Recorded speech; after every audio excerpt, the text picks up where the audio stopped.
وہ یہ قیمتی زندگی ہے، اس کو قیمتی بنا لیں، یہ دوبارہ نہیں ملنی۔ کیسے؟ اللہ کو راضی کرے، اعمال ترتیب زندگی ٹھیک کرے۔ رات کو جلدی سونا ہے، صبح کو جلدی اٹھنا ہے، نماز پڑھو، قرآن پڑھو۔ اشراق سے پہلے جو سو جاتے ہیں نا، یا جو اٹھتے ہی نہیں ہیں، یا جو فجر پڑھتے ہی سو جاتے ہیں، یہ برکتوں سے محروم ہوتے ہیں۔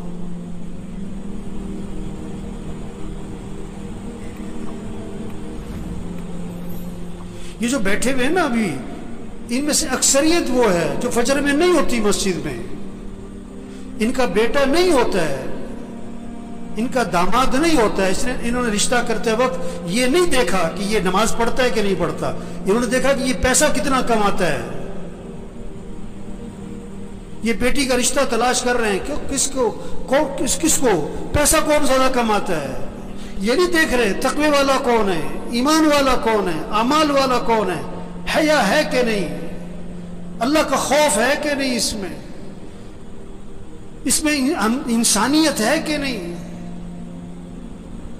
معاشرہ بگڑا ہوا ہے، معاشرہ بگڑا ہوا ہے، معاشرہ کیسے سنورے گا؟ بھئی تم اپنے آپ کو ٹھیک کرو، تم اپنے آپ کو ٹھیک کرو، اپنے گھر کو ٹھیک کرو، اپنے بولنے کو ٹھیک کرو، اپنے سننے کو ٹھیک کرو، اپنے دیکھنے کو ٹھیک کرو، اپنی کمائی کو ٹھیک کرو، اپنے خرچ کو ٹھیک کرو، اپنے گھر کے نظام کو ٹھیک کرو، معاشرہ سنورنا شروع ہو جائے گا۔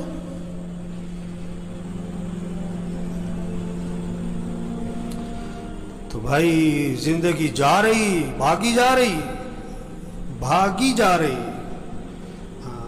ہم جتنے بیٹھے ہوئے، ہم سب کے بارے میں ایک دن یہ کہا جائے گا فوت ہو گئے۔ کیا ہو گئے؟ اور سننے والا پتہ کیا کہے گا؟ انا للہ و انا الیہ راجعون، اور فوراً پوچھے گا جنازہ کب ہے، جنازہ کب ہے؟ کہ جی زور میں ہے۔ اچھا، جنازہ پڑھا، وہ گئے۔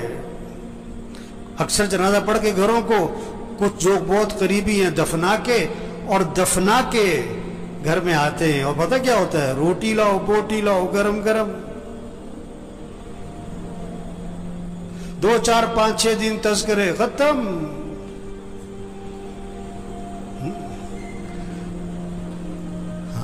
تو میرے بھائیو، اپنی زندگی کی ترتیب ٹھیک کریں، ترتیب زندگی ٹھیک کریں۔ گھر جائیں، سب گھر والوں سے طے کروائیں کہ دیکھو بھئی اپنی زندگی کی ترتیب ٹھیک کرو، نظام الاوقات بنائیں، سب اپنا نظام الاوقات بنائیں، گھر والوں سے نظام الاوقات بنوائیں۔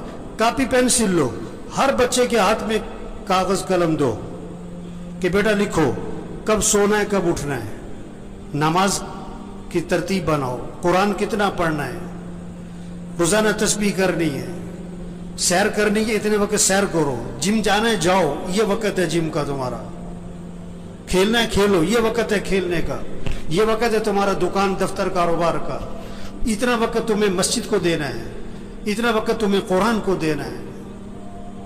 سب سے طے کرواؤ۔ یہ کیا سو رہے ہیں تو سو رہے، بیٹھیں تو بیٹھیں، باتیں تو باتیں، سیاست ہے تو سیاست ہے، حالت حضرت تو حالت حضرت پہ چل پڑے۔ مجھے پرسوں فون آیا کہ عید والے دن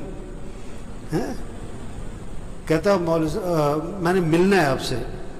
میں نے کہا جی بات کرو، کیا بات کرنی ہے؟ کہنے جی میں نے ملنا ہے۔ میں نے کہا کام کیا ہے؟ کہ جی ویسی گپ شپ مارنی ہے۔ گپ شپ مارنی ہے؟ وہ اتنا ویلا گپ شپ مارنی ہے؟ وہ مسلمان کے پاس کہاں وقت ہے گپ شپ مارنے کا؟ کہتے ہیں بیٹھو یار، کوئی وقت بیٹھ کے وقت پاس کرے۔ وہ یہ بڑی قیمتی زندگی ہے اور نہیں ملنی دوبارہ، اور جا رہی ہے۔ ایک ایک دن قیمتی ہے، ایک ایک منٹ قیمتی ہے، ایک ایک لمحہ قیمتی ہے۔ اس کو قیمتی بنا لیں۔ یہ گنے کا رس بیچتا ہے نا، گنے کو ڈالتا ہے بیچ میں مشین کے، پھر چھلکے کو دورہ کر کے بھی ڈال دیتا ہے، چورا کر کے بھی ڈال دیتا ہے، اس کو نچوڑتا ہے اچھی طرح۔ اس طرح اس زندگی کو قیمتی بنا لیں۔ عجیب بات ہے، اگر کسی کی سمجھ میں آ جائے نا، بڑی عجیب بات ہے، بہت ہی عجیب بات ہے۔ اگر سمجھ میں آ جائے، نہ سمجھ میں آئے تو کچھ بھی نہیں ہے وہ. دفنانے کے بعد نا قبرستان میں کسی نے پوچھا کہ جس کو ہم نے ابھی دفنایا ہے اگر اس کو دنیا میں واپس بھیج دیا جائے تو یہ کیا کرے گا؟ نماز چھوڑے گا کہ پڑھے گا؟ کہ پڑھے گا. وقت کیسے گزارے گا کہ بڑا صحیح؟ کوئی غلط کام کرے گا کہ نہیں سچ بولے گا کہ جھوٹ نہیں کہ سچ بولے گا؟ گانا سنے گا کہ قرآن کے نہیں گانا قرآن سنے گا؟ گانا کبھی نہیں سنے گا. کہ انہوں نے کہا دیکھو جس کو دفنایا ہے نا اس نے تو واپس